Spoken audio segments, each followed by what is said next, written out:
Wala pa rin. Hinahanap ko na kung saan si Genji. Pero talagang hindi ko pa rin siya makita. Ganun ba? Bakit parang baliwala sa'yo? Hindi na nga natin mahanap sa lugar na to ang Thunder Emperor nating si Genji. Hindi na kaya babalik sa atin si Genji? At sa Mogun City? At hindi na ba siya babalik sa Vaults? Hindi ako makapaniwala sa ugali niya. Nang dahil sa lalaking yun. Malaki na tuloy ang pinagbago ng ugali ni Genji. Hindi ko mapapatawad ng lalaking yun.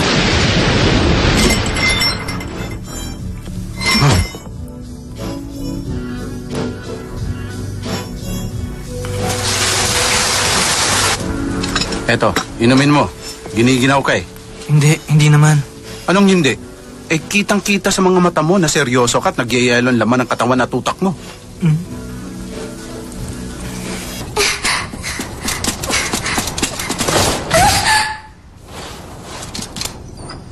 Ayos lang ako.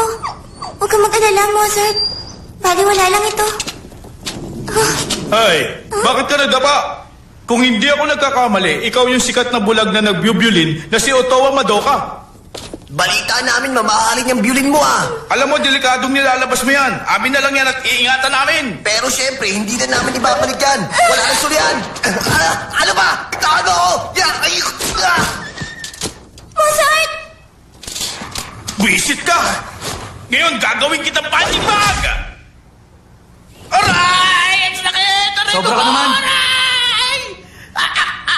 Napakalupit mo naman sa isang alaga. Oh, ito na ang aso mo. Ang cute niya.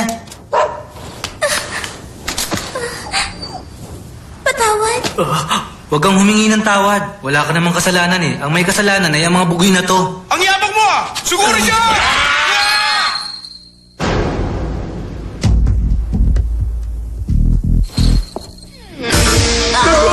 Si Kasuki! Ang bango niya. Sino kaya siya? Ang tatapang niyo naman. Hindi niyo ba nakikilala kung sino ang lalaking ito? At bakit? Sino ba yan? Si Amano Genji. Para malaman niyo, siya ang dating pinuno ng grupo natin. Bakit sinabi mo? Ang lalaking yan ang Thunder Emperor ng Shinjuku at siya rin ang dating pinuno ng Vault, ang pinakamalakas at pinakamagulo. Ang sinasabihan ng itim na kapangyarihan? Hindi! Hoy, kayo nasaktan ka ba? Hindi. Sino ka? Ako nga pala si Amano Genji ng Get Backers. Ikaw naman si Madoka, tama ba? Late ka na kasi kaya sinundo na kita. Naku, salamat. Siya nga pala Kasuki. Maraming salamat sa tulong mo. Pakiusap, Genji. Nakikiusap ako sa iyong bumalik ka na sa grupo natin. Naku, pasensya ka na pero masaya na ako sa bagong partner ko sa trabaho. Masaya ka na? Ganun ba? Alam mo kasi, mula nang mawala ka, para bang nawala na ang grupo ng kontrol at diskarte sa trabaho. Ano ba yung sinasabi mo? Hanggat nandiyan ka, Kasuki, walang magiging problema. Hindi ko na kaya. Dahil yung tatlo, hindi pinuno ang tingin nila sa akin. Wala silang ibang kinikilalang pinuno, kundi ang Thunder Emperor. Ikaw yun, Genji. Hindi na ako ngayon isang Thunder Emperor. Ano ka ba naman? Pero Genji, para sabihin ko sa'yo, ako na ngayon si Amano Genji ng Get Backers. Talaga? Ganun ba? Pasensya ka na. Tara, Madoka, umalis na tayo. At kayong mga bugoy kayo, saan kayo pupunta? Magpapalamig lang. Sino nag-utos sa inyong gawin ito? Wala nag-utos sa amin. Para ba sa pera? Nagawa niyong patulan ng isang bulag na babae?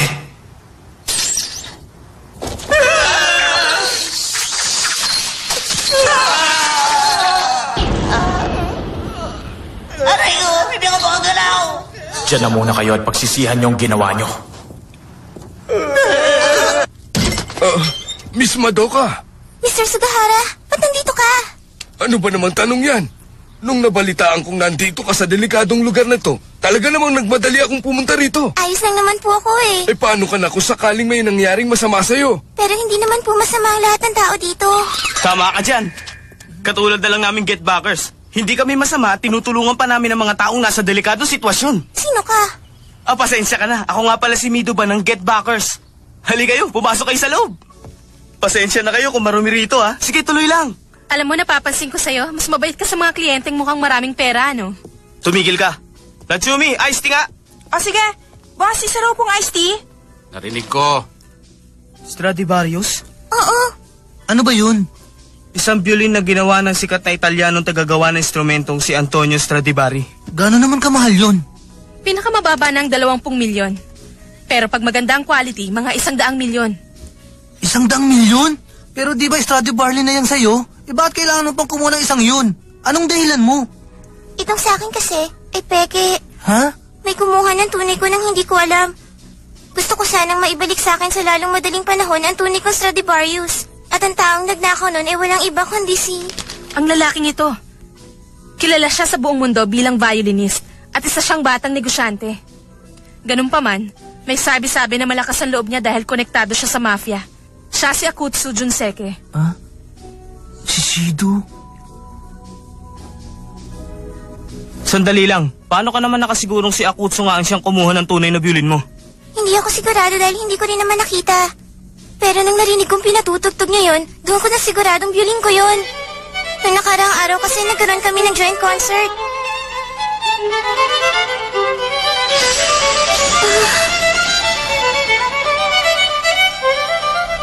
Walang kaduda-dudang ang tunog ng ginamit niya ay ang tunay kong violin.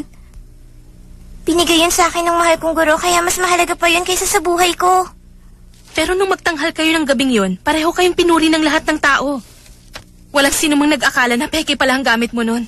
Isang mahusay na violinist si Madoka at sinasabing binigyan siya ng Diyos ng pambihirang pandinig. Kaya kapag sinabi niyang peke ang isang instrumento, walang dudang peke ito. Nakikiusap ako. Tulungan niyo sana ako sa bagay na to. May paraan ba kayo para maibalik sa akin ang tunay kong instrumento nang kahit bago mag-alas 7 ng gabi? Bukas ng alas 7 ng gabi? Parang ang bilis naman yata nun ah. Meron akong mahalagang pagtatanghal.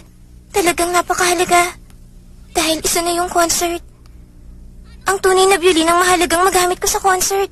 So nakikita ko naman sa'yo, mukhang hindi ka naman nagsisinungaling. Hindi ba, Ginji? Oo nga. Ibig sabihin? Kami ang mga dakilang tagabalik. Ang Get Backers ay tinatanggap ang misyong ito. Maraming salamat sa inyo. Ayos! Dahil napagpasya na, ito ang strategy. Alright!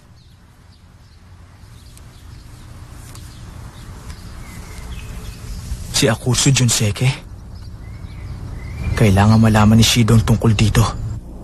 Mamayang gabi, sa bahay ni Akutsu, may bisita siyang mula sa Italia. At para sa lubungin ng mga panauhin, nagpatawag siya ng mga magtatanghal. Mabuti pa sigurong palitan na natin ng mga magtatanghal sa bahay nila para mabilis tayo makapasok. Maayos na ang plano natin. Hindi na siguro natin kailangan pa si Natsumi. Okay lang ako, boss. Sa totoo lang, mas magiging masaya nga ako kung makakatulong ako sa grupo eh. Makinig ka, Natsumi. Delikado mga kalaban natin ngayon dahil mga konektado sila sa mafia. Ayos lang nakasama siya. Kaya nga quintet kasi 5 miyembro ng grupo, hindi ba?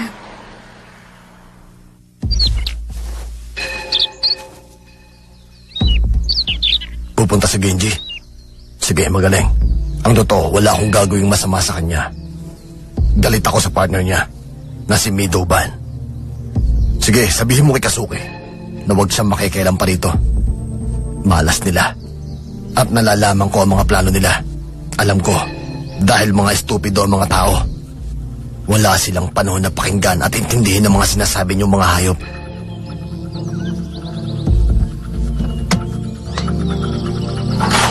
Ingatan nyo, ha? Siyempre naman.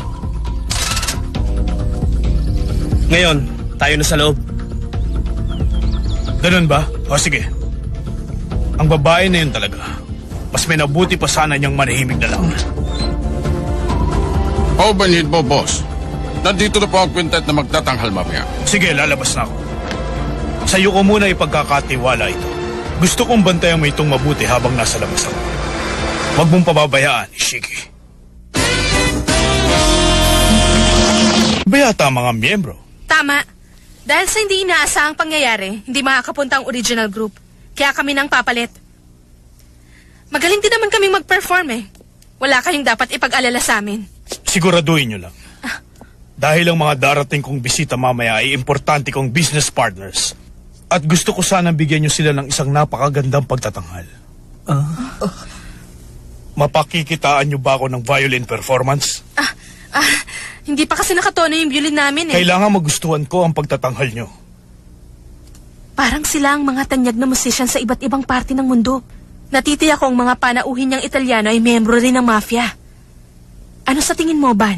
O bakit? May nasabi ba ako? May problema ba? Umpisahan nyo na.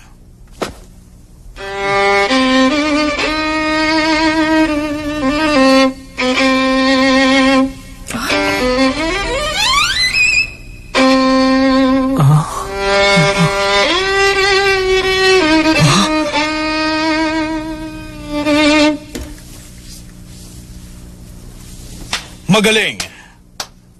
Mahusay ang ginawa mo. Sa ngayon, magpahinga muna kayo para sa pagtatanghal nyo mamaya. Kurobe? Po. Samahan mo na sila sa kanilang kwarto. Maiwan ko muna kayo. Ay, nakakakaba. Buti na lang naligtas tayo ng evil eye mo, Ban. Hoy, Engot. Bakit ko naman gagamitin ang evil eye ko sa mga yun, no? Ha? Ang ibig mo sabihin, Ban, tumutugtog ka talaga kanina? Kalokohan! Ang galing mo naman! Di namin alam na marunong ka pala. Hindi ito ang oras para pag-usapan yun. Kalimutan nyo na muna yun. Ilabas nyo muna sila. Pasensya na kayo, ha? Masyado bang maalog? Ayos lang. Kung ganon, kailangan ko lang palang protektahan ng violin sa mga taong yun. Ganun ba? Tama. Kailangan hindi nila maisakatuparan ng plano nila. Huwag kang mag-alala. Laging maayos ang trabaho ko. Ikaw na ang bahala. Siya nga pala. Dahil espesyal ang okasyong ito, gusto kong maghanda tayo ng magandang palabas. Isang palabas? Oo. Sa halip na quintet, gawin natin ito isang circus show.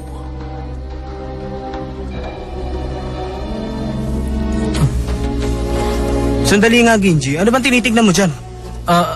Wala naman, Ban. Yung lalaki ba na nasa background ng litrato ni Akutsu sa magazine?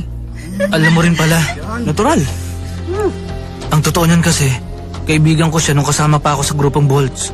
Isa siya sa mga hari. Ang Beastmaster na si Shido. Beastmaster? Sa isang sipol niya lang, mapapasunod niya ang mga hayop at nakakausap niya ang mga ito. Ah, ganun ba? Ano naman kaya ang ginagawa ng taong yun dito? Hindi ko rin alam eh. Basta ang alam ko lang, magmula nang umalis ako sa grupo namin, nagkalat na ang Bolts. Kaya nasisiguro kong galit siya sa akin ngayon. Magkaibigan ba kamo kayo? Mm-hmm. Di kung ganun, hindi siya masamang tao. Maaari tayong magpatulong sa kanya para makuha ang violin. Pero Ban...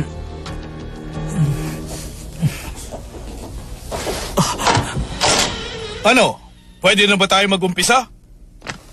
Ayun ang violin. Ayos. Umpisa na natin ngayon ang plano.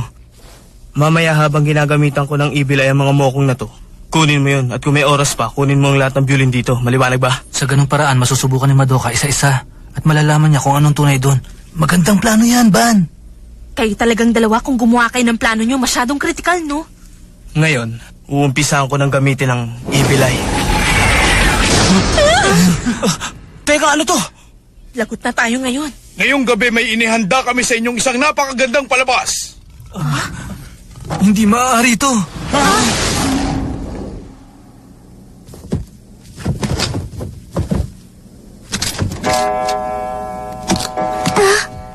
Masyadong masikip dito. Magiging maayos din ang lahat. Ayos lang. 7:00 na. Isang buong araw na lang ang natitira. Anong gagawin ko? Pakiusap, Mozart. Dalhin mo ko rin sa lugar kung saan yung naaamoy kong instrumento.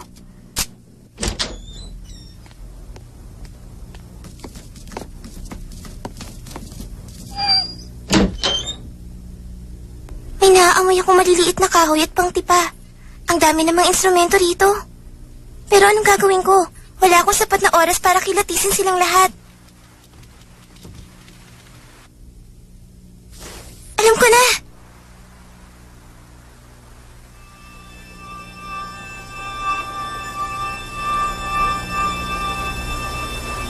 Kakaiba ang mga violin dito. Luma silang lahat pero magagandang instrumento.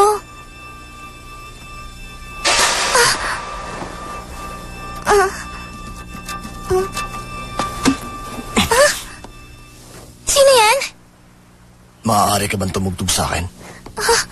Gusto mong patugtugin to, di ba?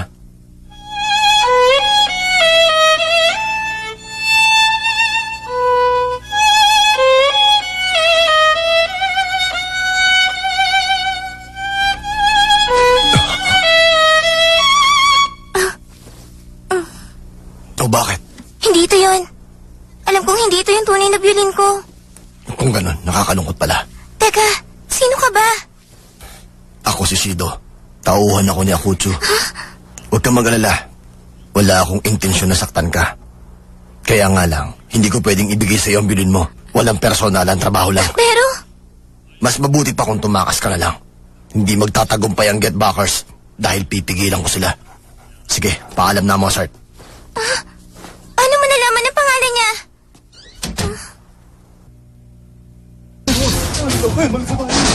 Ayun na! Ayos! Tayo na, bilisan nyo! Nakakakaba naman pero masaya. Ay, Natsumi. Sumama-sama pa kasi ako rito eh. Bilisan nyo! Halika na! Sumama na tayo! Talaga? Gumagamit siya kamo ng Evil Eye? Lagot siya dahil 3 beses niya lang pwedeng gamitin ang Evil Eye niya sa loob ng isang araw. 2 na lang. Wala si Madoka. Sa kaya siya nagpunta? Wrong timing eh. Paano na ngayon? Hiwa-hiwalay tayo para mas madali siyang mahanap. Seryosohin na natin ang trabahong ito. Hanapin natin si Madoka, pati na ang pinapahanap niya sa atin. Areglado. Siyempre, tayo yata ang undefeated Get Backers. Ito na ang pagkakataon mo.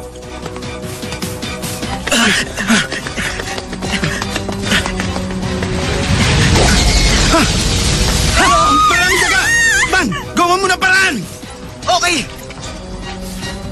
O ano, bakit di mo gamitin sa kanilang Evil Eye mo? Ikaw pala si Shido. Sinasabi ko na nga ba? Tingnan ko lang kung kaya mo to.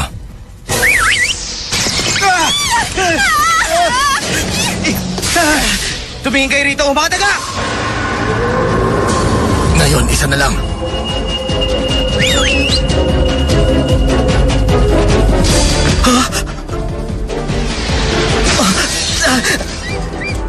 Naloko na! Ngayon, naubos mo na ang espesyal na teknik mo sa pakikipaglaban, Midouban. Wala pa nang ganun ka-interesante sa'yo. Kapartner ka pa naman ni Genji, pero nakakatawa ka lang pala. Tama na, masyado ka maingay. Huh?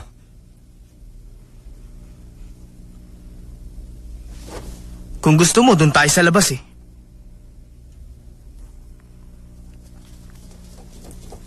Natatakot na ako. Ano na kaya nangyari sa Get Backers ngayon? Ang tunog na yun! Hindi ako pwede magkamali. Yun ang violin ko. Pinatutugtog ito ni Akutsu. Siguradong malapit lang siya rito. Nahanap din kita, Madoka. Genji! Mangmang ka talaga. Dito mo pa ako niyaya sa labas, ha? Hindi mo ba nararamdaman? Napakaraming nakatutok sa'yo dito sa gitna ng kadiliman. Ikaw ang mangmang para labanan ako. Dahil masyado mo akong ginagalit. Ipapakita kong ang kapangyarihan mo ay walang silbi sa akin.